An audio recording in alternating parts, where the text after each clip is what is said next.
ఆ పెళ్ళైన అప్పటి నుంచి కూడా వాళ్ళ పేరెంట్స్‌కి ఒక్క రూపాయి కూడా ఇవ్వలేదు. హ్మ్. అలాంటిది మరి మీరేమో సహాయం చేసినా కూడా చెప్పుకోని వ్యక్తి అని మీరంటున్నారు. హ్మ్. ఎలా నమ్మాలి అంటారు? అంటే అమ్మ నాకు తెలిసినంత వరకు హ్మ్.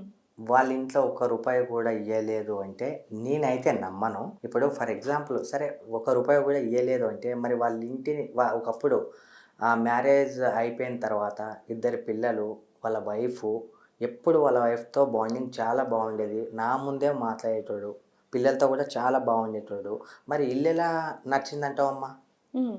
మరి వాళ్ళ ఫ్రెండ్స్ వాళ్ళ మదర్‌ని ఎందుకు చూడట్లేదు అంటారు? అమ్మ మదర్ అండ్ అది ఫాదర్‌ని వాళ్ళని. ఈ మధ్య కాలంలో అది ఏమంటారు? ఆ పవిత్ర అనే వేస్ట్ వచ్చి అది రావడం వల్ల ఇవన్నీ జరిగాయేమో నాకు తెలిసి గానీ 100% ఫ్యామిలీని అప్పుడు బానే చూసుకున్నాడు. బానే ఉన్నాడు. ఎందుకంటే ఒకటే కార్‌లో మేము కలిసి వెళ్ళేటోళ్ళం షూటింగ్‌కి. హ్మ్.